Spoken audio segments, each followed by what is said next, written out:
Hey guys, hope you've all been doing well.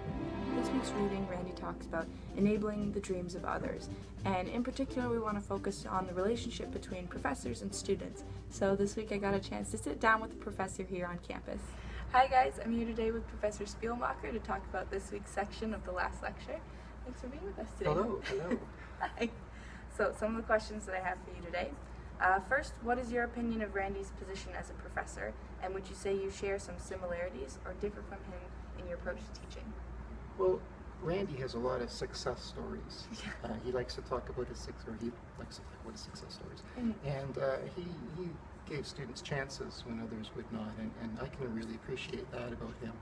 His emphasis on time management and kind of figuring out your ego and recognizing it and trying to cut through that is also important to me. It's important to know how your actions will affect others, and I talk to students a lot about that kind of stuff. It's also interesting that he mentions on occasion his lack of tact. You may have noticed that. Yeah. And I think because he was a very active person, he liked to get things done, and he didn't want to waste any time sugarcoating stuff. Yeah. Which, I can understand, and I think he saw it as just a necessary corollary to getting things done. And I don't think that you should necessarily coddle anybody. I think it's important to be fairly direct, but I do try to use a lot of tact in my own teaching. And I talk to students about the importance of sensitivity in communications. People are emotional creatures after all, and they can become quite upset if you're not careful how you phrase things sometimes. People need to take care to be constructive, especially when they're being critical. You acknowledge what the students are doing well, and then sort of gently challenge them to do better. But generally speaking, I mean, his record speaks for itself. I mean, he does have a lot of success stories, and so I think he was doing something right. But that would be the only way I think I differ.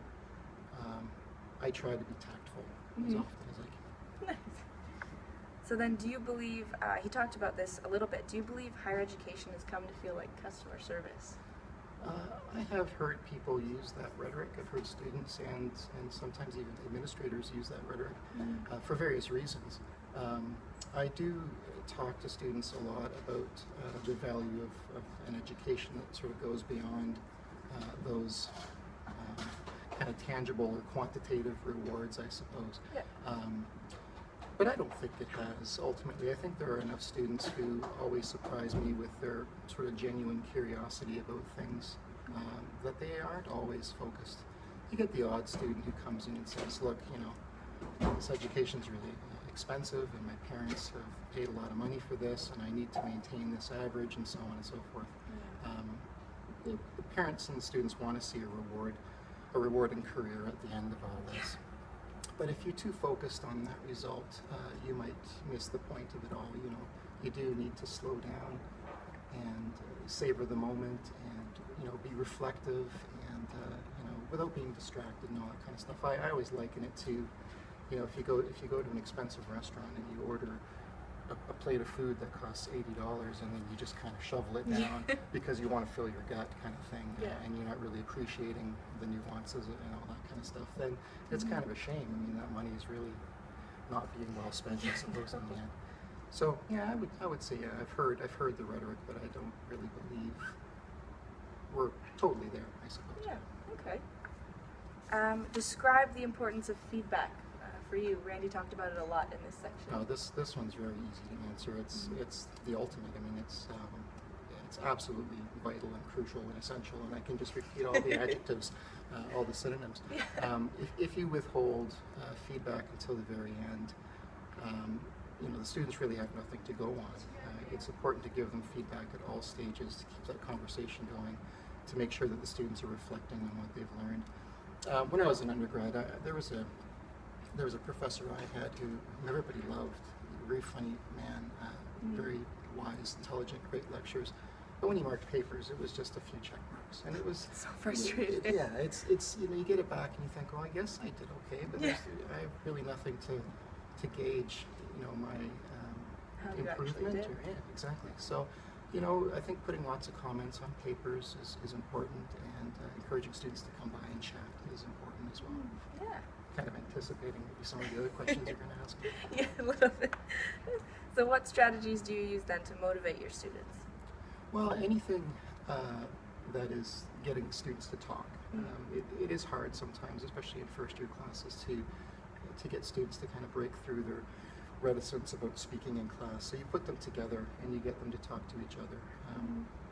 There are lots of strategies, some of which work and some of which don't. It's always an ongoing struggle to figure out what will actually work. The important thing is to remind students that, you know, everything that they say and write can have an impact. So well chosen, well expressed words can actually be a significant source of power. And if they sit there not saying anything in the class, they're giving all the power to me, which is great. I love power, but it's you know, the idea is they may feel that in university they're kind of performing, right? They're learning the stuff and they're demonstrating that they understand it and so on. But you know, they're sort of honing their skills so that later on they will create change, you know, out there. You know, it's outside of the university. So I try to reinforce this by, you know, designing exercises that get people to talk and share their insights and so on. Getting students to work out their ideas in draft form is also very, very important, so that you can give them the feedback and they can, you know, think about how they might want to adjust some things, and it gives them an opportunity to get to feedback and to improve. Yeah. So has there ever been a time when a student impressed you or surprised you? All the time. I think it happens every term. There are a couple of ways in which that happens. I might be having a discussion and somebody will raise her hand and say something, and I'll just, wow, like I'd never thought of that. And that's amazing when that happens. It really shows that they got into the text or whatever it was in advance, and they kind of worked through some ideas. I'm also surprised sometimes when students who may not be very vocal in class write really elegant papers. Like, you know, they're establishing their I guess credibility by how they sit in class. You know, they look bored or they don't look bored, or they participate or they don't participate. And so sometimes you think, well, that student is not really interested, and then you get this paper and it's like, oh, wow, great stuff. And then sometimes also just the students who've improved in their presentation skills, who might have been a little stumbly at first and then get up and present this really elegant, wonderful presentation at the end of term, and you don't even think it's the same person. You know, maybe they got their twin to come in or something. But yes, it's all the time it happens. It's great to see.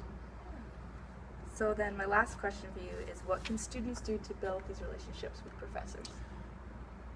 Come visit, for one thing. If you can show your interest in the material, you know, as much interest as the professor has in the material, that's amazing. Show that you care as much about the subject matter.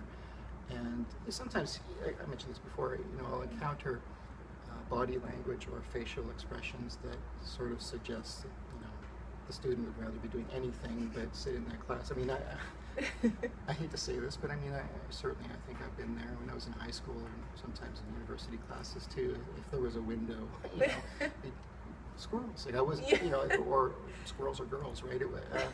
Anything but listen to what was going on. But sometimes, you know, so at the end of the term, I might look over the class and I'll say, well, there's Julie and there's you know, whoever, and there's that guy that always looked bored. You know, that's too bad when that happens.